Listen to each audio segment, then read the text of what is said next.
नमस्कार दोस्तों, स्वागत है आप सबका मेरे चैनल पैनी पॉकेट्स में। आशा करता हूं कि 2024 का फाइनेंशियल ग्रोथ आपका बहुत ही अच्छा रहा होगा और इसी तरीके से 2025 में भी अपने फाइनेंशियल ग्रोथ को बरकरार रखने के लिए आपको शेयर मार्केट से जुड़ी हुई सारी नई अपडेट्स और शेयर के बारे में ज्यादा से ज्यादा डीप डिटेलिंग्स इनकी जरूरत पड़ेगी। तो आप हमारे चैनल्स पे काफी वीडियोस है जिन्हें जाके आप ट्रैक कर सकते हैं और आने वाले समय में और भी ज्यादा शेयर्स के लिए अपडेट रहने के लिए हमारे इस चैनल को आप सब्सक्राइब कर सकते हैं। सब्सक्राइब करके बेल आइकन जरूर हिट करें दोस्तों, ताकि आने वाले समय में आपको और भी जो इन्फॉर्मेशन हो वो टाइम टू टाइम मिल सके। अब हम आज की इस वीडियो की शुरुआत करते हैं, जहां पे हम 4 ऐसे कंपनीज के बारे में बात करेंगे जो 2025 में डीमर्ज होने वाली है और ये डीमर्ज होने के साथ साथ इनके शेयर्स पे क्या इंपैक्ट पड़ेगा। इन कंपनीज के शेयर अगर आपके पास है या फिर आप इनमें अपनी हिस्सेदारी बनाना चाहते हैं तो फिर ये इंफॉर्मेशन आपके लिए काफी काम की होगी। तो दोस्तों यहां पे हम पहले डीमर्ज को समझते हुए ये समझेंगे कि मर्जर और डीमर्जर में दोनों में फर्क क्या होता है और कंपनियां ये क्यों करती हैं। कंपनी कभी भी अपने मर्जर्स और डीमर्जर तब अनाउंस करती है जब एक कंपनी को अपने ही पेरेंट कंपनी से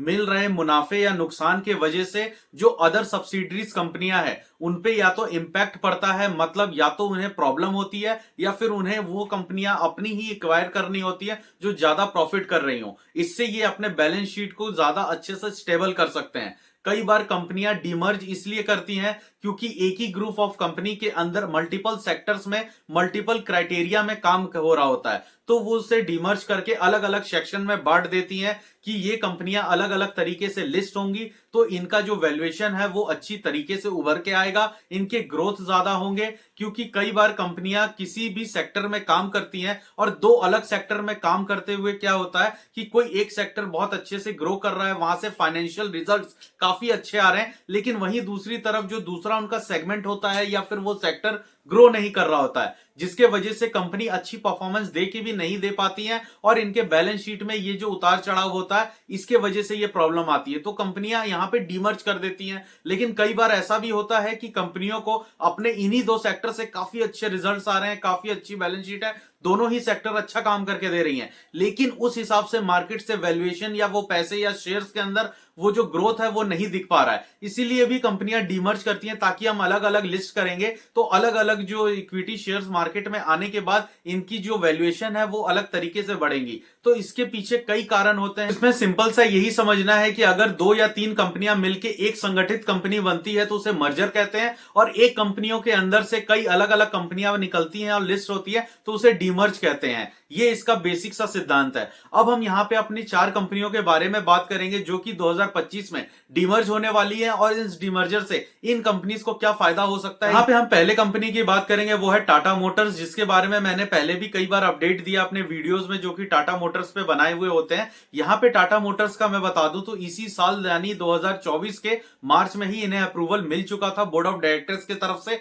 अब 2025 में ये अपने टाटा मोटर्स का जो शेयर है उसे डीमर्ज करके 1:1 रेशियो, मतलब हर एक टाटा मोटर के शेयर पे एक शेयर आपको और मिलेगा। लेकिन जब ये डीमर्जर होंगी और ये 2 कंपनियां बनेंगी तो इसमें पहली कंपनी का नाम टाटा मोटर्स लिमिटेड रखा जाएगा, जिसमें इनकी पैसेंजर व्हीकल और जैगवार लैंड रोवर का सेगमेंट इंक्लूड होगा। और वहीं पे जो दूसरी कंपनी लिस्ट होगी जो अभी लिस्टेड कंपनी से बहुत ही अलग होगी, उसमें टाटा मोटर्स का कमर्शियल व्हीकल होगा, जिसमें ट्रक्स, डंपर्स और बहुत सारे ऐसे छोटे व्हीकल जो कि कमर्शियल यूजर्स के लिए यूज होते हैं, जैसे कि टाटा मैजिक। इन सब चीजों को, इन जो कमर्शियल व्हीकल गाड़ियां हैं, इन्हें टाटा मोटर्स कमर्शियल व्हीकल के अंतर्गत अलग किया जाएगा, उसकी बैलेंस शीट एक अलग होगी, ताकि इससे टाटा मोटर्स लिमिटेड जो कि पैसेंजर व्हीकल और जैगवार लैंड रोवर है उसके बैलेंस शीट पे इसकी कमजोरियों का कोई फर्क ना पड़े, या फिर पैसेंजर गाड़ी अगर सही से परफॉर्म ना करे तो उसकी कमजोरियां जो टाटा मोटर्स कमर्शियल व्हीकल है उसके बैलेंस शीट पे असर ना करे। दोनों का अपना इंडिविजुअल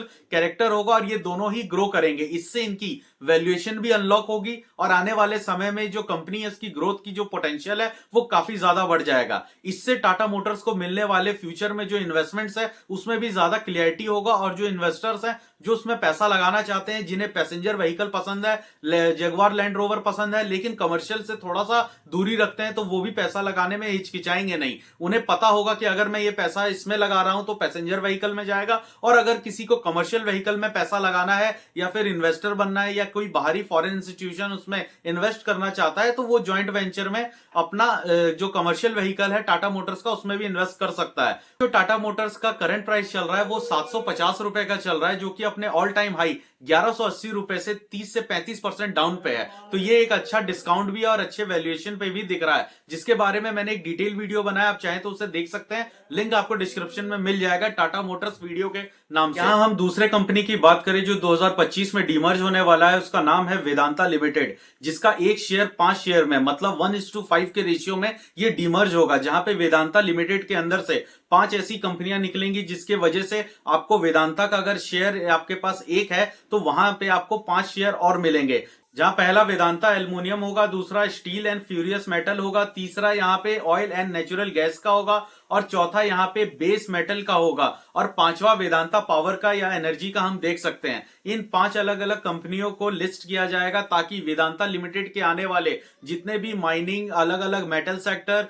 या फिर ऑयल एंड गैस पे या फिर जितने भी एल्युमिनियम या अदर कॉपर मटेरियल पे ये काम करते हैं, इन सबको डीमर्ज करने की कोशिश की जाएगी ताकि वेदांता लिमिटेड का जो वैल्यूएशन है वो अच्छे से ग्रो कर सके। डीमर्ज होने के बाद वेदांता लिमिटेड के ये जब शेयर 1:5 के रेशियो में डिवाइड होंगे तब जाके कंपनी का जो बैलेंस शीट है वो भी काफी अच्छे तरीके से डाइवर्सिफाई होगा। अलग अलग सेगमेंट्स में जो कंपनी ग्रो कर रही है, कंपनी जो काम कर रही है, वो भी चीजें देखने को मिलेंगी। इस वक्त जो वेदांता का करंट प्राइस चल रहा है वो 450 रुपए के आसपास है, जो कि 600 रुपए से काफी गिरता हुआ नीचे की तरफ आया है। यहाँ पे हम तीसरी कंपनी की बात करें तो आदित्य बिरला ग्रुप से ये कंपनी बिलोंग करती है, जो कि Aditya Birla fashion and retail limited है। इसके अंदर मधुरा फैशन लिमिटेड कंपनी, जो कि Aditya Birla fashion and retail company के अंदर ही जो 2500 करोड़ का एक्विजिशन करने वाले हैं, ये सारा acquisition Aditya Birla fashion retail company को जाए, क्योंकि आदित्य बिरला के अंदर जो ये मधुरा फैशन लिमिटेड है इसके अंदर जो स्टेक है आदित्य बिरला का काफी कम है। तो यहाँ पे जो एक्विजिशन होगा ये ज्यादा पैसा